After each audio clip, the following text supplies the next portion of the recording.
नमस्कार, उत्तर प्रदेश एक्सप्रेस देख रहे हैं आप और मैं हूं आपके साथ तिशा।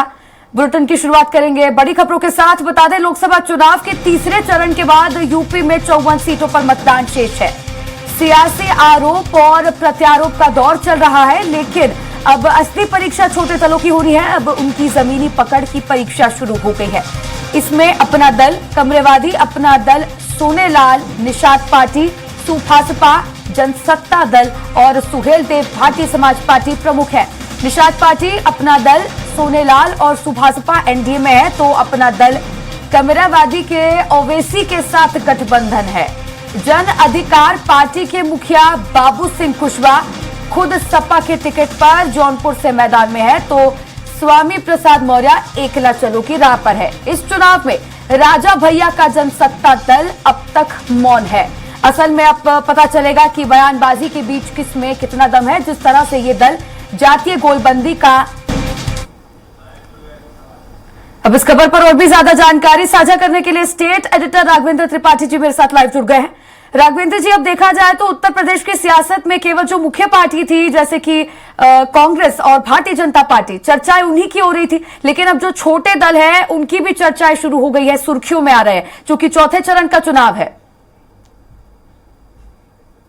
देखिए तिशा जी, उत्तर प्रदेश हमेशा से क्षेत्रीय दलों का प्रभुत्व वाला इलाका रहा है।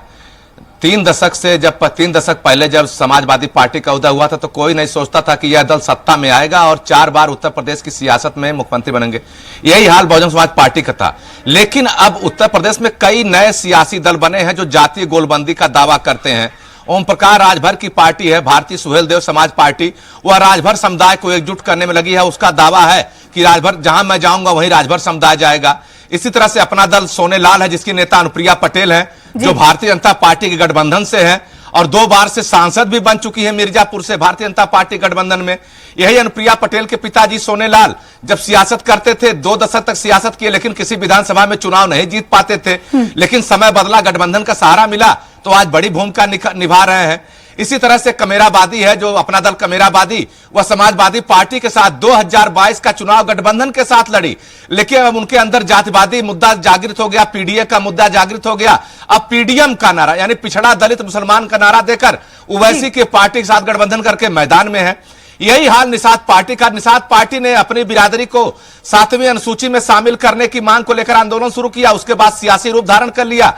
आज उनका एक बेटा सांसद है, एक बेटा विधायक है, खुद अपने आप को कैबिनेट मंत्री है, तो उनका बेटा फिर चुनाव मैदान में है। तो कहीं न कहीं अब इनकी परीक्षा है। चूंकि लोग लंबे समय से दावे कर रहे थे मेरी बिरादरी मेरे साथ है, लेकिन सियासी समीकरण बन बिगड़ रहे हैं। ओम प्रकाश राजभर का बेटा, जो भारतीय समाज पार्टी के नेता है, उनका बेटा घोसी से चुनाव मैदान में है। उन्हें दुश्वारियों का सामना करना पड़ रहा, चूंकि उसी बिरादरी के 2 और नेता चुनाव मैदान में है। अब बिरादरी का जो ठेकेदार बनते थे, कहीं न कहीं उनको दिक्कत होने लगी है।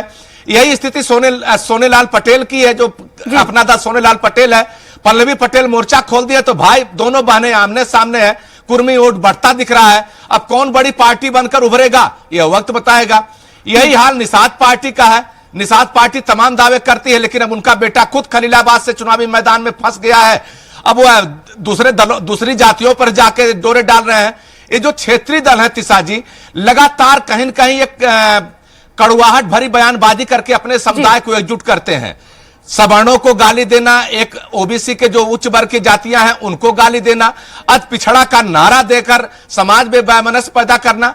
और ओम प्रकाश राजभर आज से नहीं, 2017 में भारतीय जनता पार्टी से गठबंधन था तो इनके 5 विधायक जीत गए थे, जिन्होंने भारतीय जनता पार्टी के खिलाफ ही मोर्चा खोल दिया था। लेकिन 2022 का जब विधानसभा चुनाव हुआ तो समाजवादी पार्टी के साथ चले गए। चूंकि सभी दलों को कुछ न कुछ जातियों के वोट चाहिए होते थे, फिर 5 विधायक इनके जीत के आए हैं। अब चुनाव जीतने के बाद भारतीय जनता पार्टी के साथ गलबहियां मिला रहे हैं। अब वहां से उनका बेटा टिकट भी पा चुका है। तो अब असली परीक्षा इन लोगों की है। और एक दल और है, क्षेत्रीय दल, जिसे आरएलडी कहते हैं, जिसके नेता जयंत चौधरी हैं।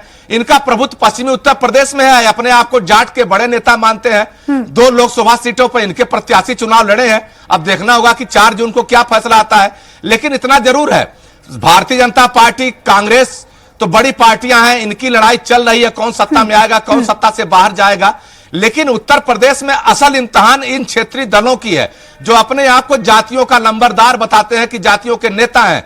यह मुद्दों को हवा देते हैं। कहीं न कहीं आरक्षण को मुद्दा देंगे, आज पिछड़ी जातियों का मुद्दा देंगे, मछुआरा समाज को अलग से पट्टा देने की बात करेंगे, अलग से आरक्षण कोटे की डिमांड करते हैं, तो कहीं न कहीं बड़ों दल पे दबाव बनाते हैं। अब दबाव का परिणाम है कि इस बार चुनावी मैदान में सभी के एक एक दो दो प्रत्याशी मैदान में है। अब देखना होगा कि कितना बल अपना दिखाते हैं अपनी जातियों के जो नेता हैं, जो इनके बेटे परपोते बेटे चुनाव लड़ रहे हैं, उन्हें जिता कर ला पाते हैं, ला पाते हैं। लेकिन इतना जरूर है कि उत्तर प्रदेश ने कभी जातिवादी नेतृत्व को बहुत तवज्जो नहीं दिया, लेकिन इतिहास गवाह यह भी है कि मायावती ने जिस तरह से दलित एकता दिखाई, उसका परिणाम रहा कि 4 बार सूबे के मुख्यमंत्री बन चुके हैं। तो कहीं न कहीं जातिवाद की राजनीति करने वालों को सत्ता भी दिखाई पड़ती है। अब भारतीय जनता पार्टी और कांग्रेस के बीच में मुकाबला तो चल ही रहा है, लेकिन जो छोटे क्षेत्रीय दल है उनके द्वारा समीकरण कितना बनता बिगड़ता है देखने वाली बात होगी। शुक्रिया जुड़ने के लिए और चर्चा करने के लिए।